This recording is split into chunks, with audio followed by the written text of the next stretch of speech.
Good evening. Welcome to South Asia Newsline. I'm Uzma Jaffrey. Here are the top stories we are tracking for you on Thursday, the 27th of October.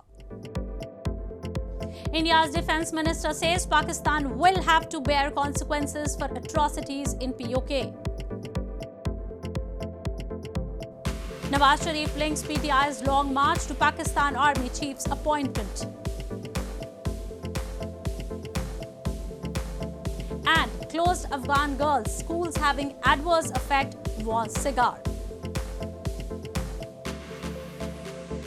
And now for all the details. India's Defence Minister Rajnath Singh on Thursday said Pakistan will have to bear the consequences of committing atrocities against people in Pakistan-occupied Jammu and Kashmir. Hinting at retrieving the territory, Singh said our mission will be completed only when we reach our parts of Gilgit and Baltistan under Pakistan's illegal occupation. India's Defence Minister Rajnath Singh on Thursday said Pakistan is committing atrocities against people in its occupied Kashmir and will have to bear its consequences. The Defence Minister made the remarks while attending the 76th Infantry Day celebrations to mark the landing by Indian Air Force on this day in Kashmir in 1947 to defend the Indian territory from Pakistani aggression.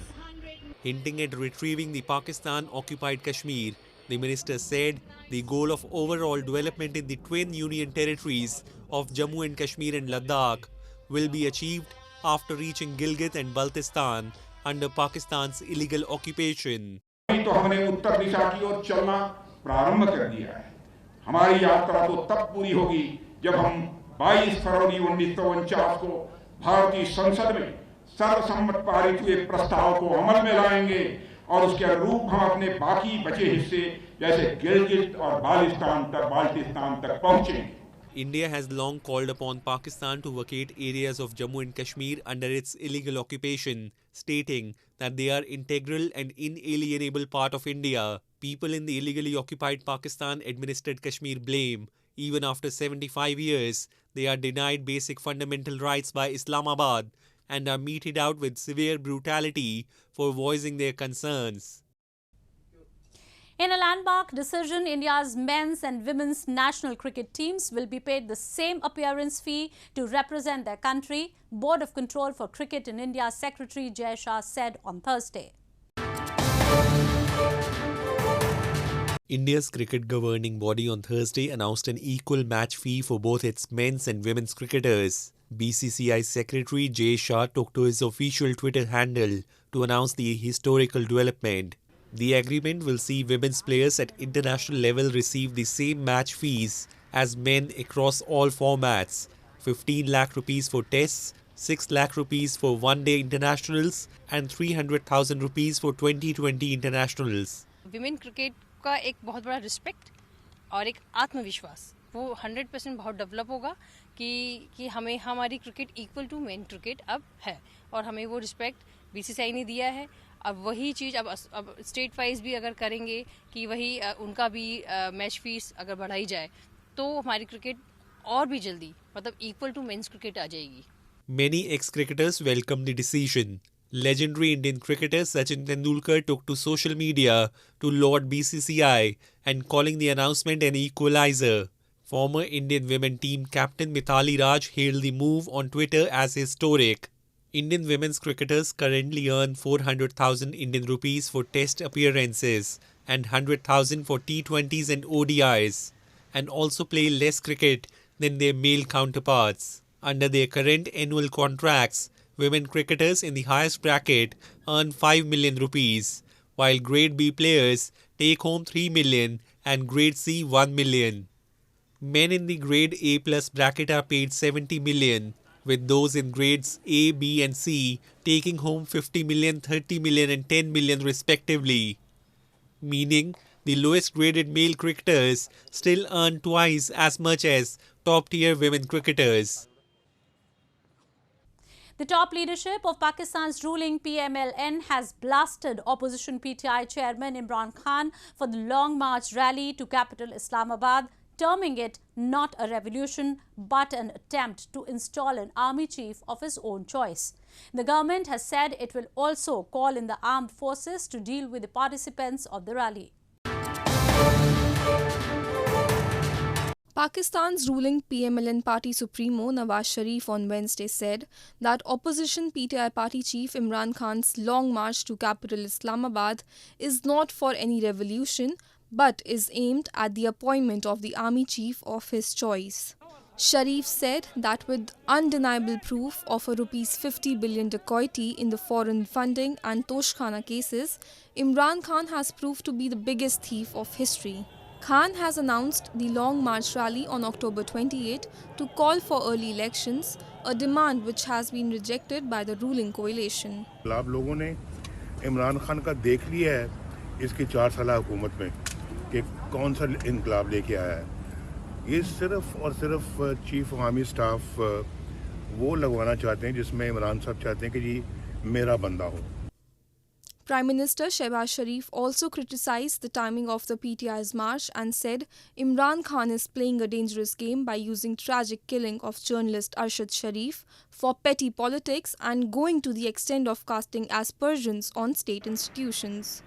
The Supreme Court this week rejected the federal government's request to immediately stop the long march, saying that no one can be deprived of the right to protest. The federal government has said it will call in the armed forces to deal with the participants of the rally and to avoid any untoward incident. Moving on. Residents in Pakistan-administered Kashmir have said they are fed up of frequent price hikes amid the ongoing economic crisis that has particularly hit the poor. Locals say the illegally occupied region, which is already marginalized, has borne the major brunt of unfair taxes, while they see no policies for their welfare. Residents in Pakistan-administered Kashmir have said they are fed up of skyrocketing prices of all essentials, including fruits and vegetables, while the government has failed to control inflation. A local journalist said the fuel prices have reduced in global markets, but the transporters who supply food items have refused to bring down transportation costs, which has subsequently led to no reduction in prices of all other essential items. This has been annoying the public at large, while the government has no policy to keep a check. तो वाज़ह जो है बहुत सारी petrol की मसनियात में से कमी के बावजूद जो है वो प्राइस कंट्रोल कमेटी जो है वो दुकानदारों से जो है वो रेट कम करने में नाकाम हो चुकी है। इसी तरह अगर हम दालों या चावल या आटा की बात करें तो वो भी जो है वो उसी तरह रेट जो है वो आसमान से बातें कर रहे हैं। सरिया सीमेंट पे आएँ तो सरिया सीमेंट भी जो है वो उनके रेट भी कम नहीं हुए, जिसकी वजह से लोग जो है महंगाई में पिस रहे हैं। Pakistan in recent months has been witnessing economic challenges owing to its incompetent policies. Locals say the occupied region of Pakistan-administered Kashmir, which is already marginalized, has borne the major brunt of unfair taxes, while there is no development in sight since the past many years. The US government's oversight authority in a recent report has expressed concern about the closure of secondary schools for girls in Afghanistan for more than 1 year. It said that the move has resulted in an overall reduction in school and university enrollment. The US government's leading oversight authority, Special Inspector General for Afghanistan Reconstruction SIGAR, in a recent report has expressed concern about the closure of schools for Afghan girls above grade 6 for more than 1 year. In its report about the Taliban's takeover risks, it states that prohibiting girls from attending schools has had an adverse effect and resulted in an overall reduction in school and university enrollment. US Secretary of State Antony Blinken earlier this month announced new restrictions on the issuance of visas for the current or former Taliban members believed to be responsible for or complicit in repressing women and girls in Afghanistan through restrictive policies and violence. Blinken said these sanctions are being imposed because despite public assurance of respecting human rights, the ruling Taliban has enforced a series of policies or edicts that effectively bar women and girls from full participation in public life, including access to secondary education and work in most industries. No country has so far recognized the Taliban's regime in Afghanistan. The country's assets have remained frozen due to sanctions that have severely hampered banking, business and development, leading to greater insecurity, poverty and isolation. The Indian relatives of Britain's Rishi Sunak beamed with pride as they celebrated his appointment as Prime Minister by cutting a cake in Ludhiana city on Wednesday. A Hindu by religion, Sunak is Britain's first Prime Minister of Indian origin. Newly appointed British Prime Minister Rishi Sunak's Indian relatives beamed with pride as they cut a cake to celebrate Sunak assuming his new role in Ludhiana city on Wednesday.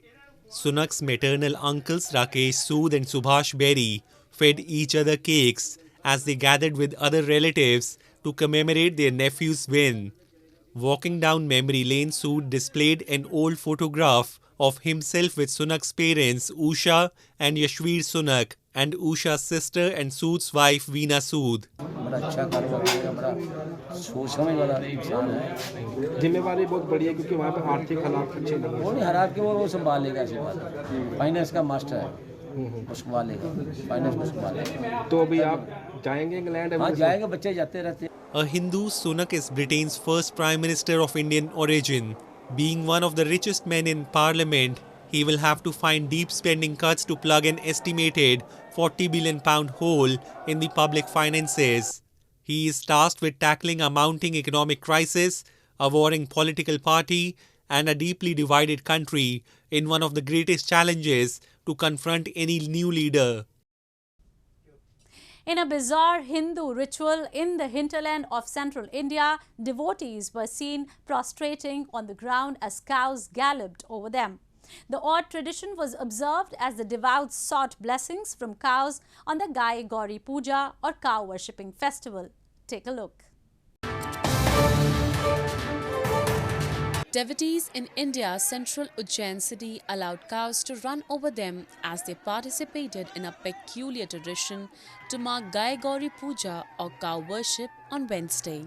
Religious fervor gripped residents of Bhidawat, a village about 75 kilometers away from the central temple town of Ujjain, who danced to drum beats and offered prayers in the temple.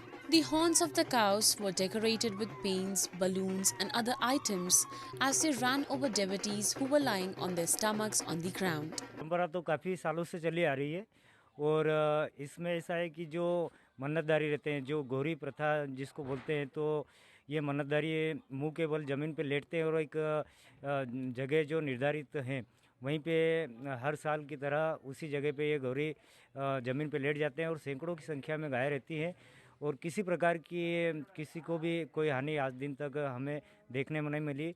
तो कह सकते हैं अपन के वास्तव में एक देवी चमत्कार हैं और माता जी की मनोकामना पूरी भी करती है। हमको कुछ भी महसूस नहीं होता, हम मतलब फूल की तरह निकल जाते हैं, हमें कुछ महसूस नहीं होता। गौ माता में शक्ति रहती है जिससे हमें कोई मतलब ऐसा कुछ नहीं होता है जिसके अनहोनी होना चाहिए। The festival is held a day after the Hindu festival of lights, Diwali. But it was postponed to avoid the negative effects of the solar eclipse, said media reports. The ritual is considered to bring the blessings of cows, which Hindus consider as mothers and holy because of being an integral part of an average villager's life, as they provide them everything from dairy products to farm assistance and more. Well, that's all we have for you from South Asia this evening. Now our viewers can watch the show on SouthAsiaNewsline.com. You can also visit us on Facebook.com/SAsiaNewsline and follow us on Twitter @SAsiaNewsline. That's all in tonight's edition. We will see you same time tomorrow. Good night.